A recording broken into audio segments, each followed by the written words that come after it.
నమస్కారం. New Kakatiya TV వార్తలకు స్వాగతం. నేను మీ సాయిని సుధాకర్. విద్యార్థులకు గుడ్ న్యూస్. 9 వస్తువులతో ఎడ్యుకేషన్ కిట్లు వేతి సీఎం రేవంత్ కీలక ప్రకటన. హైదరాబాద్ లో జరిగిన విద్యా వారోత్సవాల కార్యక్రమంలో సీఎం ఈ ప్రకటన చేశారు.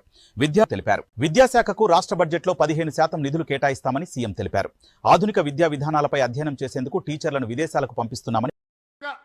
తెలంగాణ విద్యార్థులకు కిట్లు ఇవ్వాలని 9 వస్తువులు, వాళ్ళకి షూ కావచ్చు, వాళ్ళకి బట్టలు కావచ్చు, వాళ్ళ ట్రాక్ సూట్ కావచ్చు, వాళ్ళకి చదువుకు అవసరమైన అన్ని తినే భోజనాల ప్లేట్ల నుంచి ప్రతి ఒక్కటి నాణ్యమైనది ఇవ్వాలి అని నేనే స్వయంగా కూర్చొని వాళ్ళు కప్పుకునే బ్లాంకెట్ల నుంచి వాళ్ళు తూడ్చుకునే టవల్ వరకు నాణ్యతను నేనే పరిశీలించి స్వయంగా శాంపిల్స్ తెప్పించి పిల్లలకిచ్చే బూట్ల నుంచి సాక్స్ వరకు, బట్టల నుంచి దుప్పట్ల వరకు, పడుకునే ప్రతి చెద్దరి వరకు, జంకాన వరకు నేనే స్వయంగా నాణ్యతను పరిశీలించిన.